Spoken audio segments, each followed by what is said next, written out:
どうもどうもどうも、クリス・グランです。Welcome to アジト放送局。12月30日になりましたね。ということは、2015年はあと1日しかないです。もし今年の1月にあなたは何か目標を考えたら、そしてその目標まだできてないなら、明日頑張ってください。とりあえず僕は来年の目標はもう決めたんです。その目標は、どうしても、もちろん、日間賀島、佐久島、そして篠島に行きたいと思います。いい目標じゃないですか。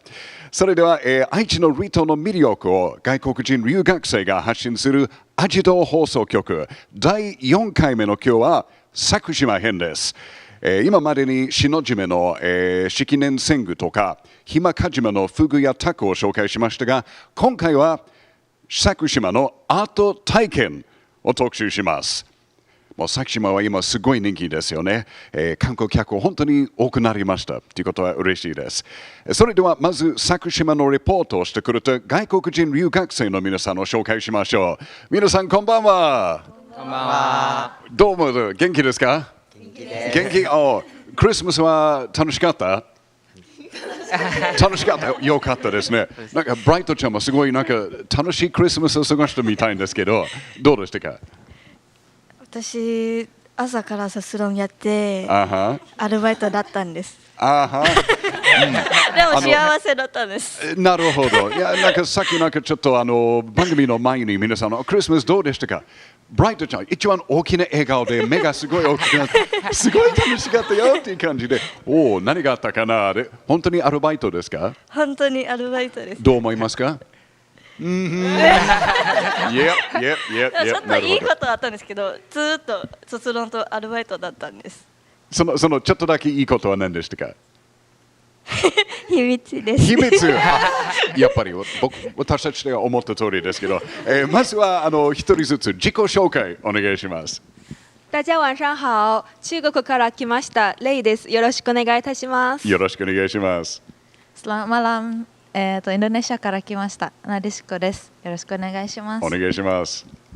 皆さんこんばんは、日本に住んで21年間水野翔太と申します。よろしくお願いします。お願いします。สวัสดีครับ เจียโตโมชิมัสไทยから来ました。よろしくお願いします。サワディカ、タイから来たブライトです。ナンサン大学に勉強しています。よろしくお願いします。お願いします。皆さんこんにちは。みなシンチャオ。私はタオと申します。ベトナムから来ました。今名古屋工業大学で勉強しています。皆さんよろしくお願いいたします。どうもどうも。そして大家晚安。皆さんこんばんは。台湾から来ました。トシです。今長川大学で勉強しています。よろしくお願いいたします。よろしくお願いします。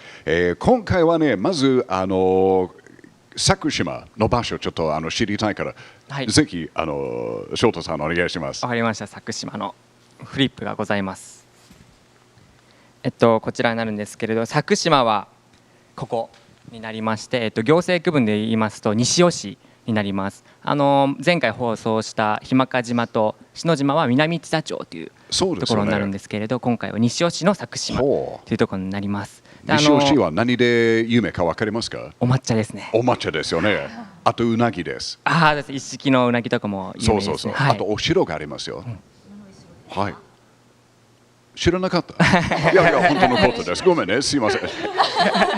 お城オタクですけど、翔太さんどうぞどうぞ。そんな西尾市の佐久島なんですけれど、漁港がここにございまして、一式港という港なんですけれど、1日7往復できる便がありまして、ここから20分から25分かけて佐久島に行くことができます。で、人口は約250人で、周囲は11キロと、日間賀島、佐久島、篠島3つの島の中で一番人口が少ない、でも一番大きな、島であります。250人しかないですか？そうです。そんだけしかいないですね。日間賀島は2000人ですよいて、ね。篠島1800人といたので、一気に10分の1ぐらいに減ってしまうんですけれど、はい、でそんな佐久島さっきあったようにアートがすごく今有名でして、行ってみて自分たちもすごく素朴な自然がある中で、約20作品ぐらいのアートがあって今注目を浴びている島であります。なるほど、はい、もう今回ナディさんとレイさんがメインレポートになりましたけど、一度佐久島はどうでしたか？佐久島は、私にとってはさっきも多分翔太君も言ったんですけど、とてもアーティスティックな島で、プラスファンな感じがすごい Fun. Oh. しました。とても佐久島はちょっと日間賀島と篠島のちょっと違った雰囲気、とてもそのアーティスティックがすごいとても楽しかったし、若者たちは多分写真とか撮りたい人とかだったらすごいその島だとすごい楽しめるのかなって思いました。なるほど。僕として佐久島のイメージはやっぱりアートなんですけど、翔太さんどうでしたか？いや楽しかったです。自分佐久島行ったのが3、4回目ぐらいだったんですけれど、何回行っても結構行ってる楽みたい。しかったです。はい。ほうアート作品をいつも見ることができるんですけれど、今回はアート作品の作る方も体験もしてきました。はい。いいじゃないですか。楽しかったです。そうか。前回の日間賀島ではなんかタコの干物を作りましたね。そうです。あれも今回アート。はい、あれも美味しく自分たちちょっと食べたんですけれど、そうなんです。今回ちょっと食べるものは作れなかったんですけれど、はい、ちょっと染め物をやってきました。クリスさん染め物とかやられたことありますか？染め物はもちろん有松で一度やりましたけど、今回の染め物はちょっと変わってるやり方ですよね。はい、染め物といっても今回は佐久島で取れる貝を使った染め物体験をしてきました。貝ですか？はい、そうです。貝ですか？そしてあと貝殻を使ったアート作品も同時に作ってきましたので、それがちょっと VTR で見れちゃうということなので。なるほど。はい。じゃあ早速アジト放送局留学生の佐久島体験レポートを見てみましょうか。それでは VTR どうぞどうぞどうぞ。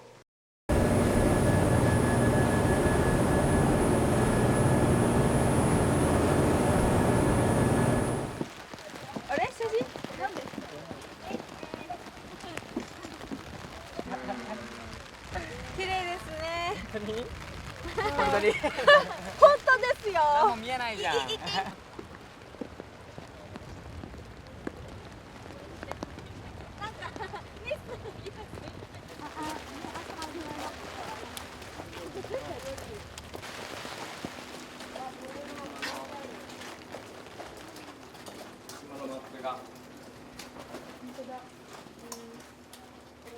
今まで篠島と日間賀島行ってきたんですけれど、今回の佐久島が一番大きい島。はい。今はここかな？東高野山の辺。自転車がないと一周ぐるっとできないぐらい広い。広いですね。佐久島が貝が有名。そう、大あさりっていう本当の名前は内紫っていう貝の名前なんですけど、そうすごく10センチぐらいの大きい貝が大きいですね。それを後で食べるんですけれど、食べる前にちょっと貝の何でしょう、アート体験っていうか体験を、はい、ちょっと作品を作ろうということで、ことね、作品ね。そう作品そっちに向かいましょう。行きましょうからの。行きましょう。行きましょう。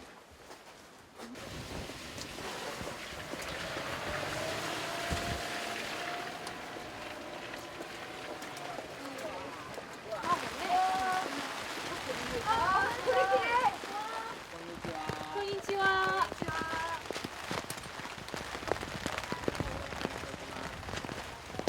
よろしくお願いいたします。よろしくお願いいたします。虹工房さんではどういうことがやることができるんですか？はい、貝を使ってランチョンマットに絵を描いていただく貝紫染めっていうこともありますし、あと貝を使っていろいろな工作もしていただけます。はい。貝というのはどういった貝を？そうですね。今こちらにあるんですけれども、これが赤西っていう貝になります。赤西。はい。こちらの中から色素を取り出しまして、そちらの方で染め物をしたいと思います。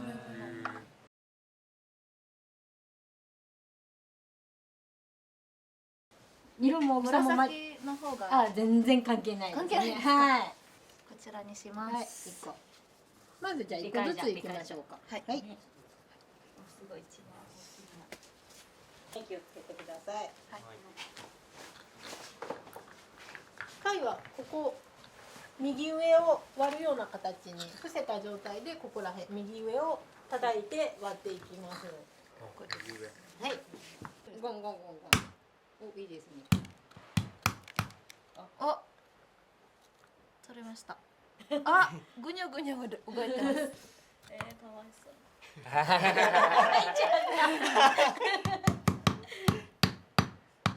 意外とすごい硬いです。パープル線っていうのあ、今出てきましたね。ここをカミソリで切ることになるので、これで大丈夫です。はい。はい。どこ切るか見せて。ここをあれは内装ですか。パープル線っていう。はい。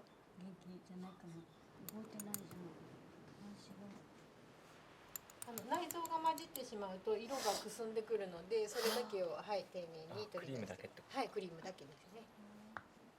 出ました。なんかすごいこうやって切ったところを開くとすごいここがなんか内側になんかめっちゃ黄色いのがついてます。そこを取ったらすごい出ました。こ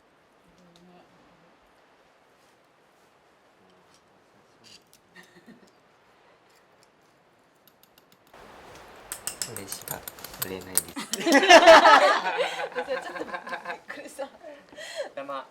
ダマがないぐらいによく混ぜてください。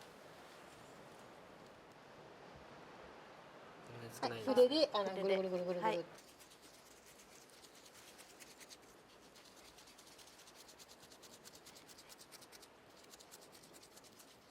どの時点で紫色になるんですか。もう多分最初に取り出した時より少しずつは色は目立ってないですけど変わってきてると思います。あと今日曇りなんであれなんですけど、もう本当に型に染め抜いてるうちから色が変わってくことも、あんまり天気がいいですとここから日光でもう変わってきてしまいますね。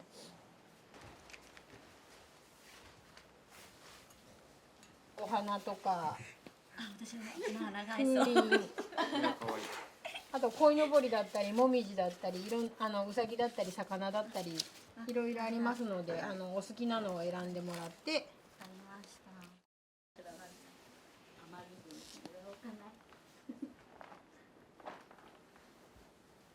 やります。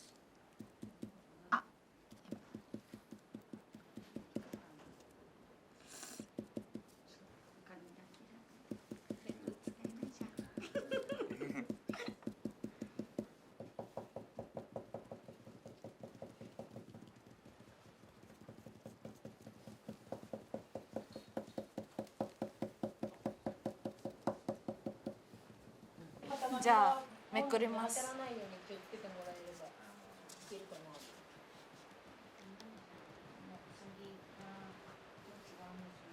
おお。すごい。こんな感じになりました。可愛い。ワンティス。どこにしようかな。可愛い。これに。可愛い。ね、ちっちゃいね。可愛い。カニ見える？見える見える。本当に？見える、ちゃんと見えるよ。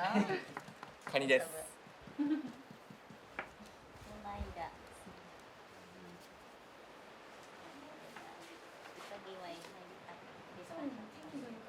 じゃあ次の班の方にはこういう貝を使ったインテリアを作っていただきたいと思います。これも可愛いです。じゃあこれにします。これめっちゃ可愛いと思います。できますできます。ちょっと長すぎ。全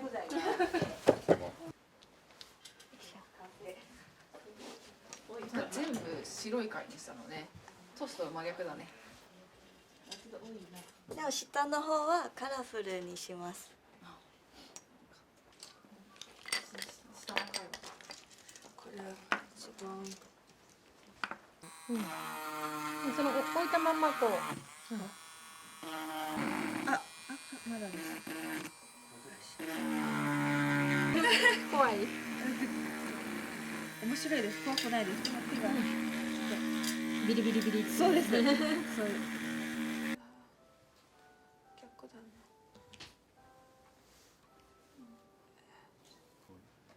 いやなんか上がっちゃうから今ほまってる。下からします。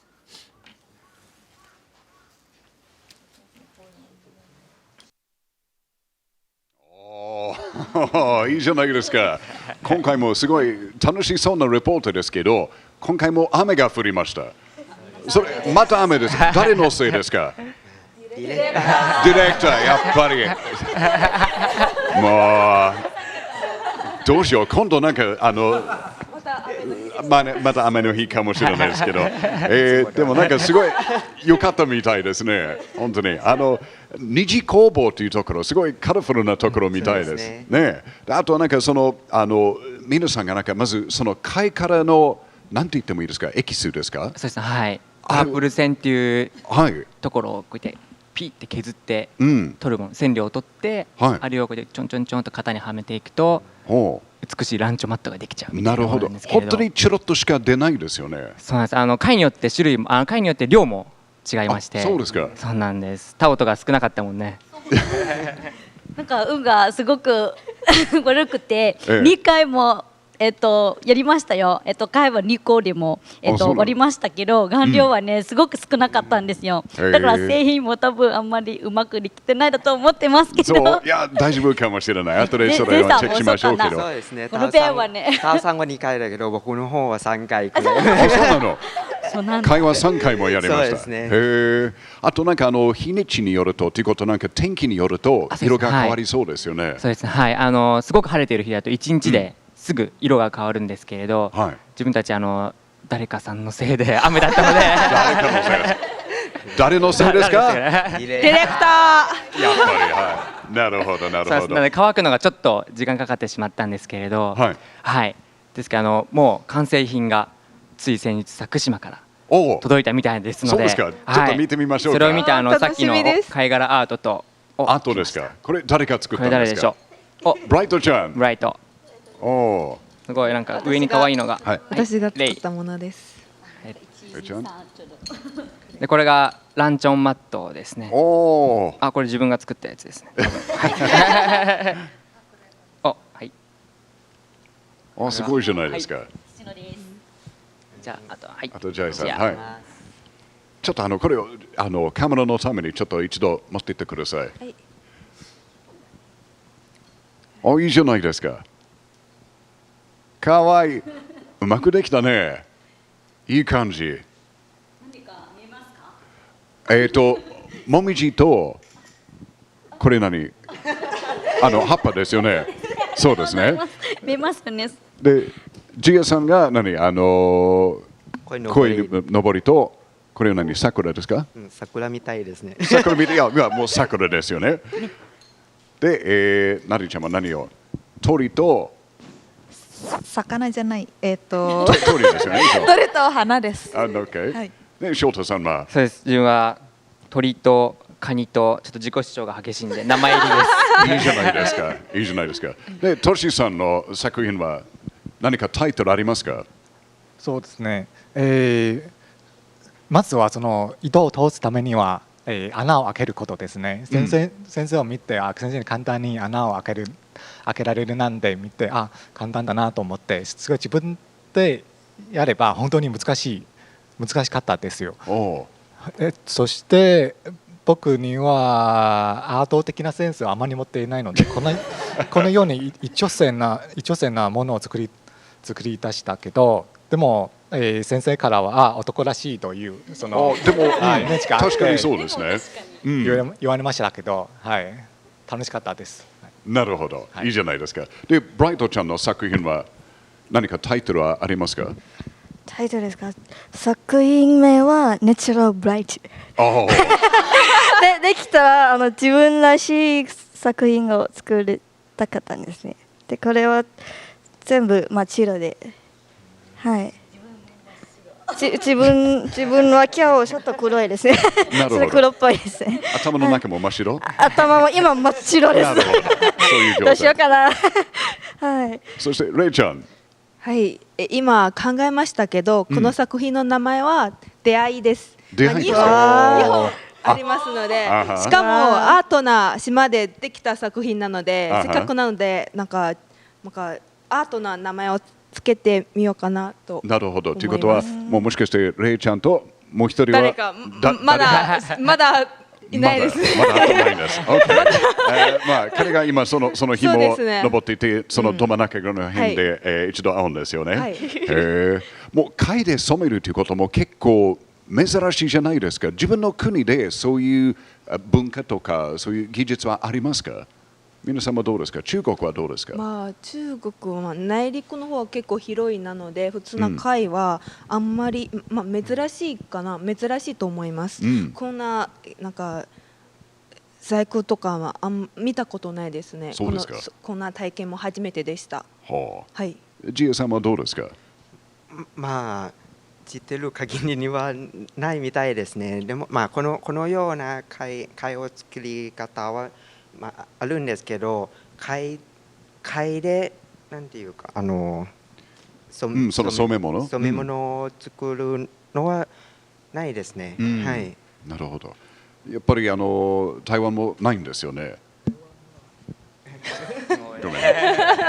台湾は島ですからその貝がいっぱいがありますけど、でもこのような芸術作品も、販売されていますけど、でもあまり自分で作る機会があまりないから、今回は自分で作れるなんて本当に嬉しかったです。なるほど。もう一度その貝で染めるもの、すごい歴史とかすごい深い文化ありますけど、ちょっと翔太さん紹介できますか？紹介します。はい。貝紫染めっていうこれを言うんですけれど、実は3000年前以上前からあったものなんですけれど、はい。これは古代エジプトであったりとかローマ帝国でも使われていた染め物なんですけれど、600年前ぐらい、15世紀ぐらいからちょっと廃れてしまってと言いますか、ちょっとそういうものなくなってしまって、今は幻の染料みたいな形になっていました。なんでなくなったんでしょう？なんでなくなったんですかね。もしかしたら貝があんまり取れなかったりとか、これはちょっと推測なんで何とも言えないんですけれど。なるほど。はい。しかし佐久島にさっき VTR でも出ていた赤西っていう赤西貝っていうものがあって、それをもとに蘇ったっていうふうに。なるほど。はい。それ自分たちもこうやって今体験できるっていうふうに。すごいじゃないですか。なので珍しいですね。みんな各国では全然ないって言っていたのは多分正解で。どうですか？なんか3000年の歴史がある。伝統技術と言ってもいいかな。一度体験しました。気持ちはどうですか？ですね。ベトナムにもやっぱり海近いので、このような貝殻からできてるの跡がたくさんありますよ。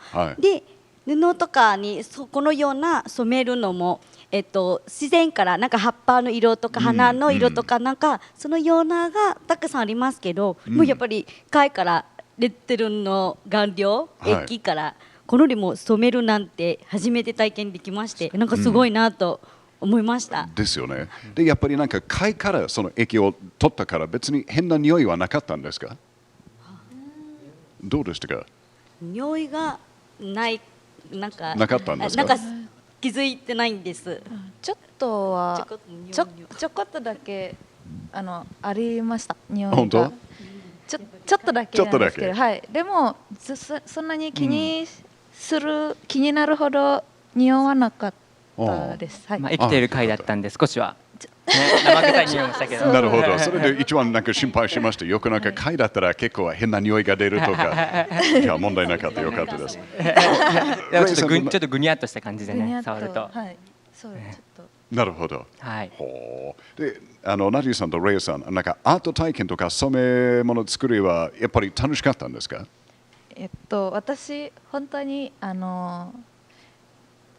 だろう、絵を描くのが苦手で、お父さんは画家なんですけど、私には全然その遺伝子が私に伝わらなくて、だから本当に最初絵描くのみたいな、ちょっとなんか不安だったんですけど、でもなんかその自分で絵を描くんじゃなくて、型もちゃんとあって、それに沿ってトントントンってやるので、多分苦手な人とかでも簡単にこういうふうにうまく作れるので、みんな気軽に多分このような体験できるのかなって思いました。じゃあお父さんのこの作品を見せるのは全然問題ないですね。問題ない。自分の絵って言えば多分お父さん娘が上手くなったなって。ちょっと自信あるということはいいことですね。いいことじゃないですか。どうでしたか？手先があんまり器用ではないと思って普通なんかものづくりとかあんまりしないです。でまあこの作品を今見て、まあ、すごく今達成感がいっぱいあります、しかもアートな島で作った作品なのでこの大事にしますね、なんか今BTR を見てその時の自分は本当になんか単純すぎるだなと思いました、でその時なんか貝をいっぱい細かく選んでその選んだ貝を全部使おうと思ってたんですよ。でも実際作ってみてなんか本当に想像した以上時間かかりました。なんか特にこの貝の上になんか穴を開けるのが結構大変でした。でもすごい綺麗にできたんですよね。はい、なんかいろいろなんかコツというかなんか教えてくれました。でまあ、今こんなの綺麗な作品ができて本当に嬉しいです。やっぱり感動する。いい体験だなと思いました。でもなんかガラスとか、サンゴとか本当に綺麗でした。はい。しかも海で取られたもの何かクリエイティブなものを作るとやっぱり楽しいですよね。達成感もありますし。あとなんか BTR で見たのは皆さんがもうすごい真剣に何かいろんなものを作ってすごい静かになりました。それが面白いなと思ったけど、翔太さん、この佐久島の貝、なんか紫染め、本当にもうすごい長い歴史あるんですけど、一番楽しみなことは何でしたか？一番楽しみなことは、ちょっと次の VTR で見ていただきたいんですけれど、こうやってアート作品作って家に持ち帰ったりとか、家に飾ることもできるので、すごく楽しいんですけれど、やっぱりお腹も空いてくるので、他にも美味しいものとか、あとちょっと不思議な石が佐久島にありまして、不思議な石ですか？はい、不思議な石が、それもちょっとみんなで探ってきましたので、じゃあ何のことかちょっと見てみましょう。それでは VTR どうぞどうぞどうぞ。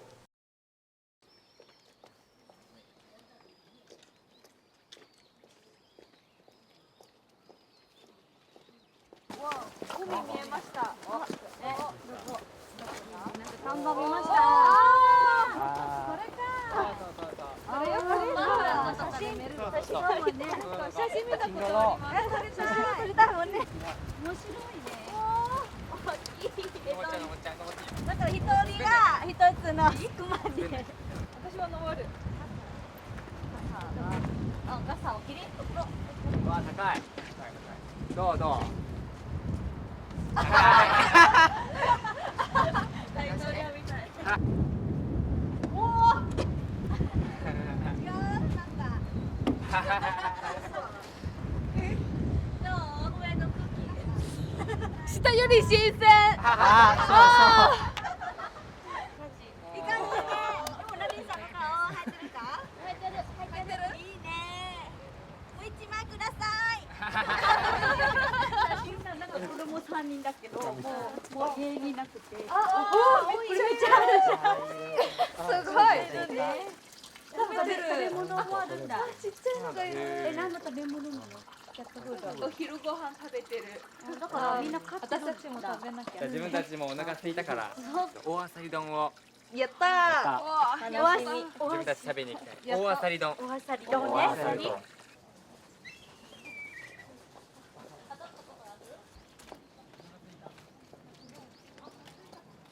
ここでお昼ご飯にしましょう。やったー。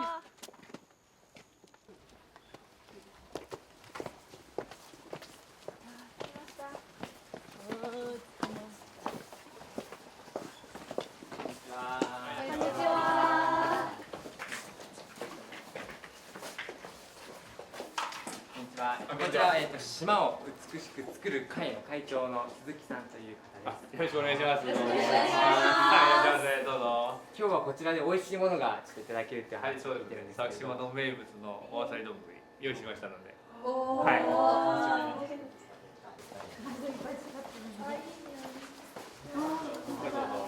はい、どうぞ。これが佐久島の名物の大あさりです。大きい。でかい。こんなんでこんな大きいんです。すごい。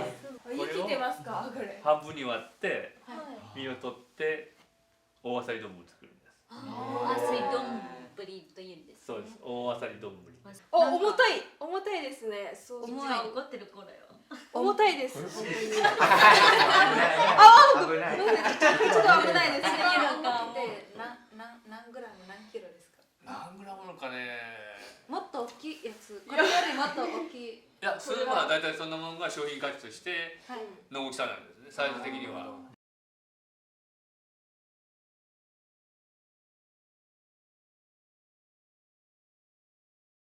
いただきます。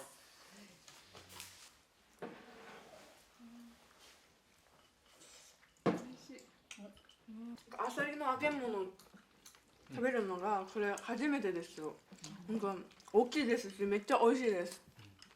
私が思ってたアサリはなんかもうちょっと臭みがあるって思ってて、で私もあんまり貝類が得意じゃないんですけど、これ全く臭みがなくて食べやすいです。もうこんなでかいアサリはね初めて食べますよ。すごく嬉しいです。あ、全部1個ですか？本当ですか？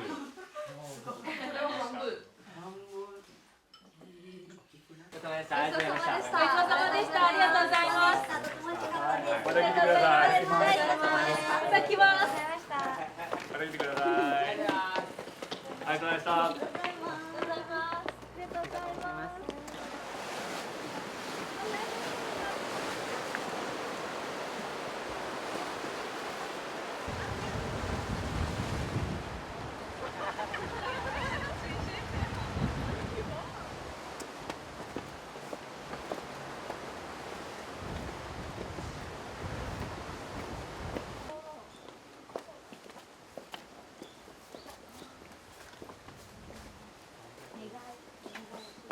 さっき願いが叶う石がある神社があったと喋ったんですけれど、せっかくなんでみんな一人一個ずつ石を渡すんで、何か願い事を書いてね、ちょっと自分たちの願いを書きたいと思うので、ちょっと今考えてね。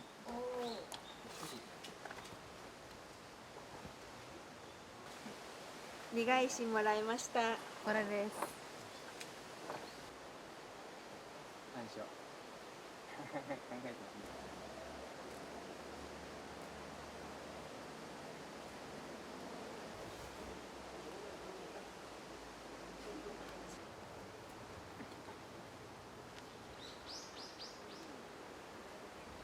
レイは何書いたの？はい、2つ書きました。1つは家族と友達が幸せになりますように。で、2つ目はこれからの就職活動がうまくいきますようにっていう、狙えるといいねっていう、はい、自分も頑張ります。私はいろいろ考えると、とりあえず今年から来年の目標はとりあえず就活を早く決めたいと思います。まあね、自分の努力も重ねながら叶えると早く決まるといいです。たった一つの願いですよ。うまく卒業できますように強い念願です。まあ来たまだ半年ばかりですので、はい、まあちょっと先が見えない感じで心配することないよ。先は真っ暗。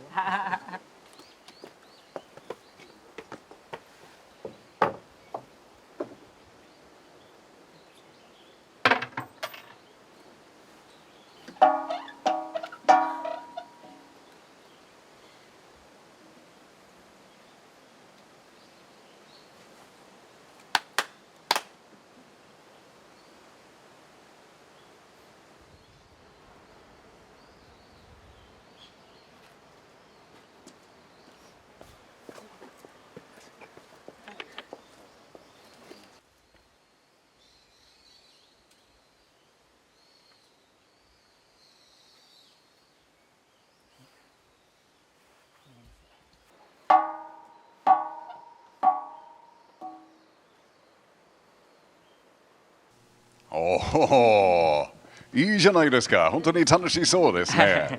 楽しいです。やっぱりいいな。ショートさん、やっぱり佐久島本当にアートの島ですよね。アートの島でした。はい、お昼寝ハウスとか、すごく綺綺麗でもうみんな喜んでて、はい、あとそういうアートは本当に乗ってもいいんですか？そうです。お昼寝ハウスは実際に箱って言いますか、一つずつ9個入る場所があるので、そこに入ってみんなで写真撮ったりとかもしてすごく良かったです。やっぱり普通にアートは見るだけですけど、もう乗ったら結構楽しくなるじゃないですか。そうです。はい。いいじゃないですか。そのアートも1996年から、はい。自分たち生まれてる後からなんですけれど、島おこしとしてアートの作品を使って、島おこしをしていたりとか、はい、あとアート作品をめぐるスタンプラリーとかもあって、それが大人気で今若者を中心に佐久島に行っているというのが現状です。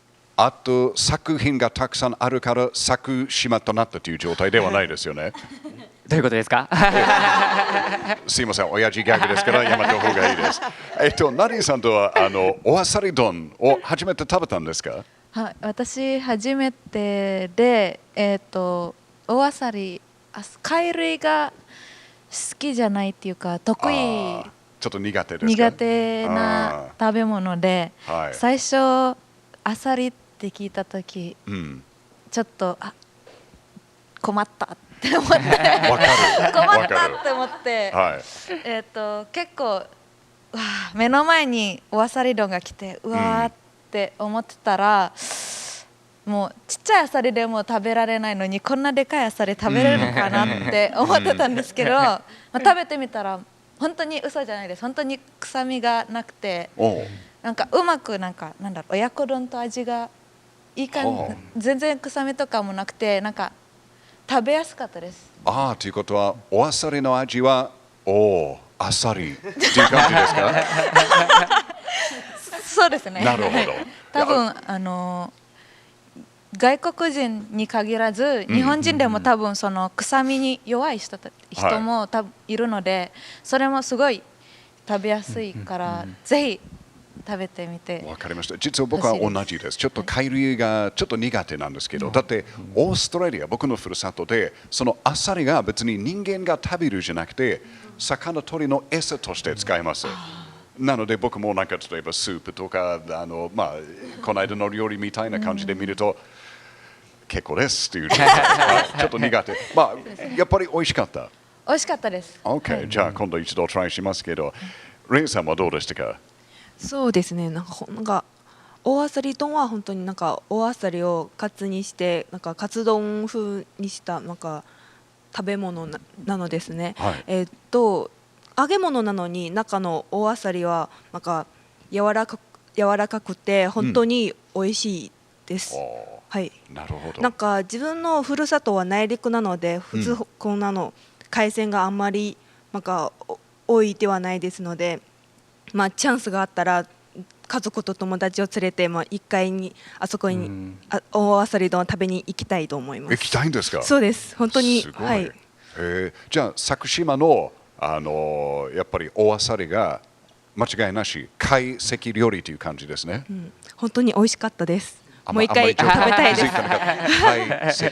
自分は分かりましたよ。わかります。あんまり面白くなかったからごめんね。すみません。皆さんどうですか？貝料理は大丈夫ですか？美味しかったですね。なんかタイでは普通アサリは実際普通のアサリなんですけどね。実際アサリは炒めて食べる形なんですけど、今回のアサリは大きくて、で揚げ物で食べたのは初めてなんですけど、やっぱり美味しかったですね。ナディさんと言った通り親子丼みたいに、の味なんですけど、食感はやっぱりアサリなんですね。ジョークもリサイクルするいいことじゃないですか。ブライトちゃんはどうでしたか？私タイでは普通に食べるんですね、アサリは。でも普段は蒸しが焼いてから食べるんですね。今回は初めてです。で食べるとアサリってで卵と閉じて全体的な味は甘いにつけるになってるんですね。美味しかったです。もし友達と家族来たら絶対チャレンジしてほしいです。なるほど。いいじゃない。タオさんはどうですか？さっきも、BTVR でもすごく表現もねすごかったんですけど、やはりベトナムにも、海鮮の料理はねみんなはすごく好きなので、でも私みんなはねアサリ丼を食べると焼きアサリだと思いましたよ。でも見たらやっぱりフライアサリ、でなんか卵も持ち込んで、これ初めて食べました。とっても美味しかったんです。はい、ぜひみんな食べてみてください。本当。トシさんも大丈夫でしたか？大丈夫です。みんながおっしゃった通りにそのどうした？さっきの願い石のことですか？まだそれは別にまだ後で。その今はアサリの料理の話ですね。本当に臭みがなくて、そして、そうですね、歯応えが良かったと思いました。はい、プリプリして。なるほど。そうですね。美味しかったです。あとその貝は実は私その丼がその貝が1個だと思ってたんですけど、それが半分だったよね。半分だったらしいんですよ。それ半分サイズということ？一つの貝を半分に割ってそれを2個になっていて、それが丼になっているという形に。なるほど。伝わりますかね？半分が一つの丼のアサリ丼になってます。なるほど。OK。わかりました。はい、そう。いや。丼一杯で丸ごと一匹って言い方は合ってますかね。一つの貝が使われているっていう。なるほど。そうかそうか。ほう。もうこれから帰る家も大丈夫ですか？おわされ丼なら、もうお味噌汁とか多分まだちょっとあんまり飲めない。アサリのお味噌汁はちょっと難しい。難しいです。なるほど。でも頑張ります。その気持ちわかる。大丈夫です。心配しないで。あと弁財天の願い石ありましたね。それはなんか面白そう。みんなすごい真剣にメッセージを書きました。ごめんなさい。すごく真剣すぎて何も喋らず。はい。叶えるようにそうです。楽しくて、僕は自分は健康をちょっと願ってみたんですけれど、トシさんがもうさっきフライングして言いたそうで、そうトシさんがすごく必死で。すごい。一度何と書いてありますか？ちょっと教えてくれますか？名古屋大学をうまく卒業できますように書いましたけど、はい、そうですね。これはそうですね。本当に今年から4月入学してから今まで8ヶ月くらいは本当に、研究テーマを探すために苦労しましたけど、ようやく最近ちょっとそのテーマを決まりましてうまくなりました。これは願い石の力をかけじゃないかなと思いまして、本当にありがとうございました。ということ一度なんかその願い石を書いてで置いて、でそのお願いが実現になったらもう一度島に戻らなくちゃダメですよね。でその2回目はどうすればいいですか？何か特別なことやらなくちゃだっけ？叶った後ももう一回書きに行くっていう風になっているみたいなので、なのでトシさん卒業できたらもう一回行かなくちゃいけないですね。ありがとう石を書くという感じですか？大アサリともしっかり食べてこないといけないですね。いいじゃないですか。どうですか？皆様何て書いてありますか？ジエ様。僕ですか？僕は日本へ戻ってこられますように書いてあります。なんか戻るということ、もしかしてそろそろそうですね。来年というか来年の3月は、卒業して帰国する予定なんで、自分は日本が好きで、機会があればまた戻ってきたいです。なるほど。そうか。じゃあそれがもう実現になるように。そうですね。レイちゃんはどうですか？何を書いたんですか？そうですね。なんか2つ書きましたけど、1つは自分の家族と友達が体がなんか健康になりますように、あとはなんかこれからの就職活動がうまくいきますように。はい。まだ何も決めてないんですか？まだ何も決まってないですね。じゃあお願いになってもう一回。そうですね。大あさりともう一回食べたいです。だからもう一回行けるように今から頑張ります。なんか毎回はなんか食べ物が一番盛り上がってるみたいですけど。みんな食いしん坊なんですね。ブライトちゃんのお願いは何でしたか？いつも前回と同じように私の好きな皆さんが元気で、楽しい毎日を過ごせますようにとお願いしました。いいメッセージじゃない。はい。そしてナディちゃんは何をしましたか？何を書いたんですか？私はレイと一緒で、はい、就職活動が3月から始まるので、それがうまくいけるように。書きました。なるほど。決まったらまた、佐久島に行って大あさり丼も食べてアートも書いていきます。いいじゃないですか。はい。そしてタオさんは？私はね、もう今年の目標がもう全部揃えてましたから、もう就職も決まってるし、卒業も見えますので、だから今回書いたのがやっぱり、自分の家族と好きな人、みんな健康や幸せになるように、書いてました。はい。なるほど。ですね。そして最後に翔太さん。自分聞かれると思ってなかったんで。いや、もちろん聞きたいんです。やっぱり健康ですね。健康でいたい。はい、自分はもちろん周りの友人とか家族も体がなくちゃ1年間続かないですし。年取っているから気をつけなきゃダメですよね。そろそろ年金とかも考えなくちゃいけないですね。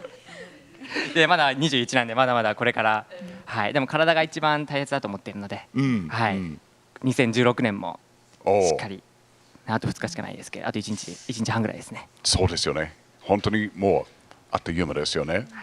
ということで、もう篠島、日間賀島、そして、今日紹介した佐久島、愛知の離島さんといて、本当にどうでしたか？皆さん楽しかった？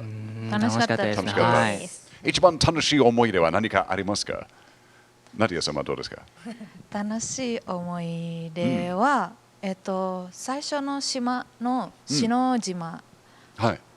がすごい印象的でした。なんか、あんまり私日本のお祭りとかの行事とか参加しないし、あんまり行かない人なので、こうやって留学生のみんなと、あと翔太君と、あとディレクターさんとかもみんなと一緒にその20年に1回のお祭りを見れてすごい楽しかったし、あとなんか今まで地域のつながりがすごい濃いなって思って、それをすごい私の生まれ育った場所のバリ島を思い出し、それを思い出させてくれた島が篠島だったので、すごい篠島がすごい今の時点ですごい印象的に残ってます。いい経験、いい思い出もできた、いいじゃないですか。はい、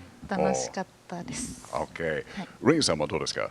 そうですね。この3つの島はなんかそれぞれの特徴がありますね。でも一番印象に残ったのはやっぱりアートの佐久島ですね。本当になんか最初は行く前になんかみんなは佐久島はアートの島だよって言われてもなかなかピントが来ないです。なんかアートってなんかちょっとなんか抽象的な言葉じゃないですか。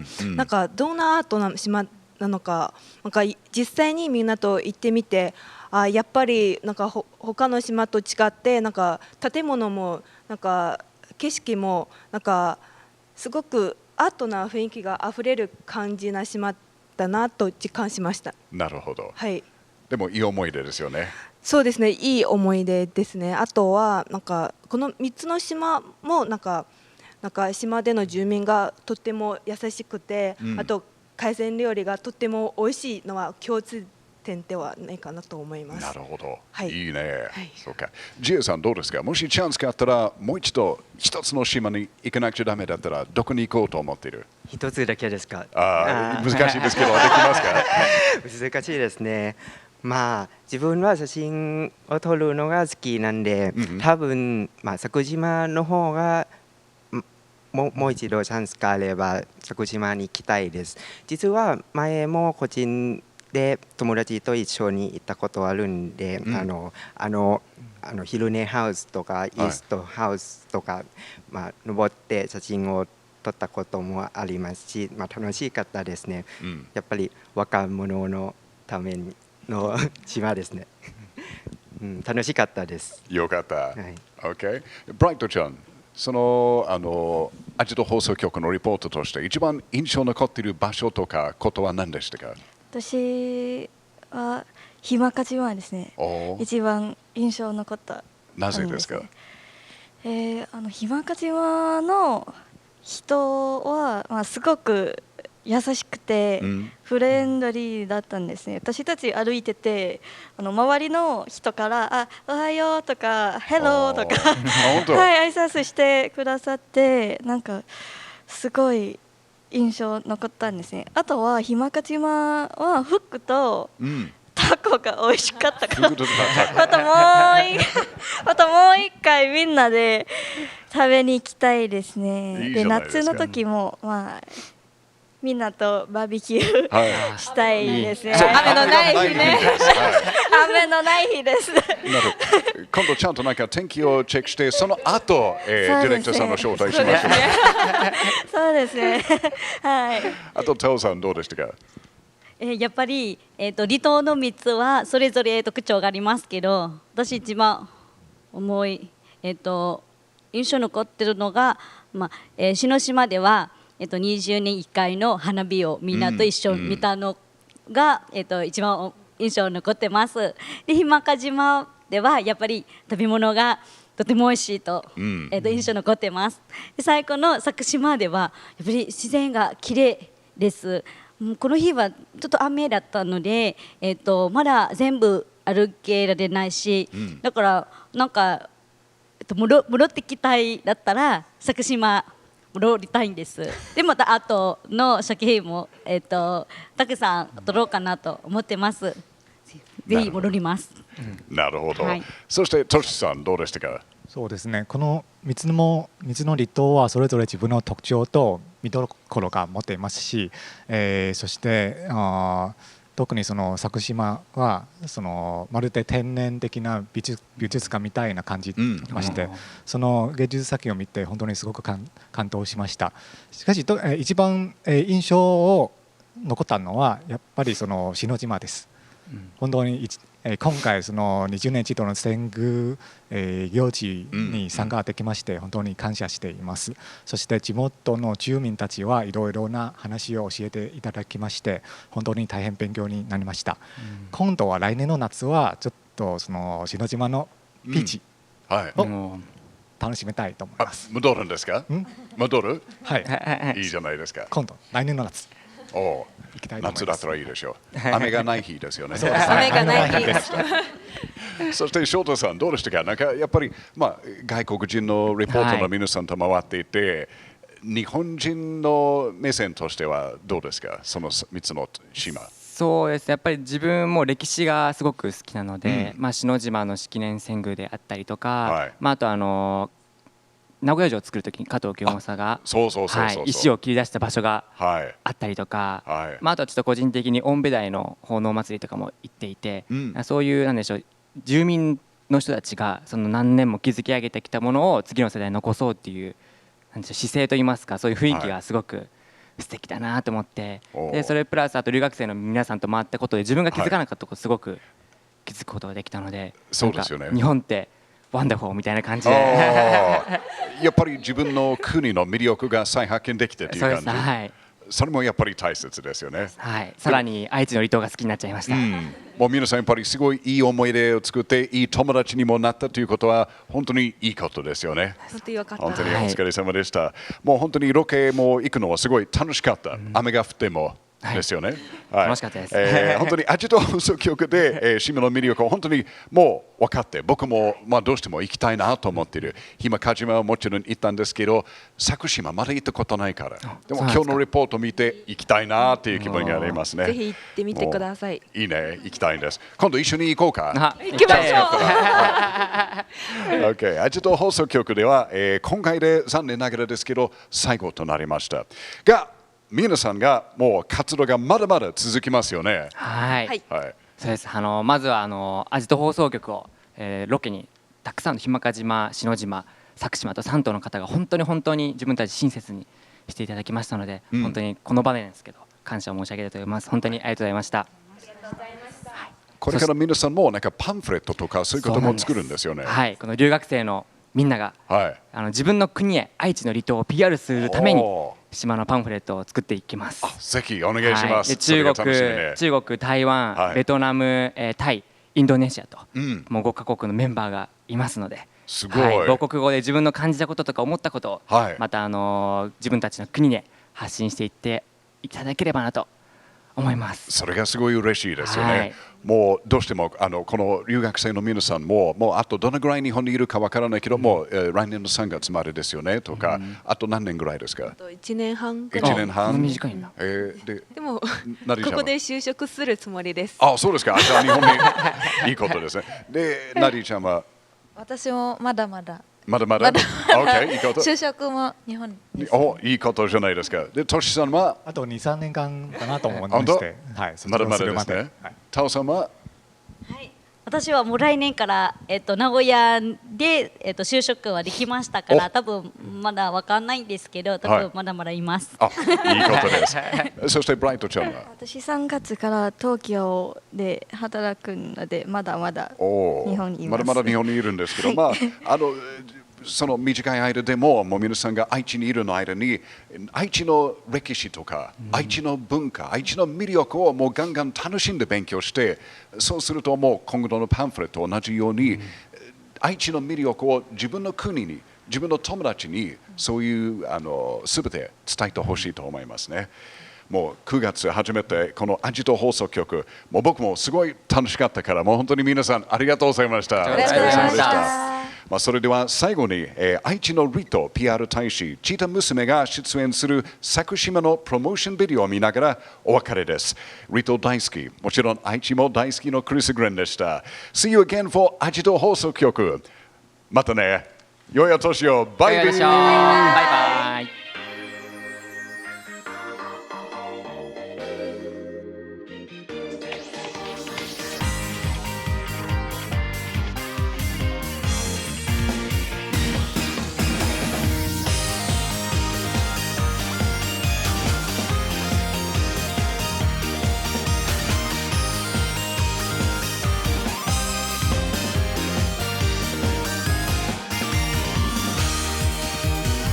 今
じゃない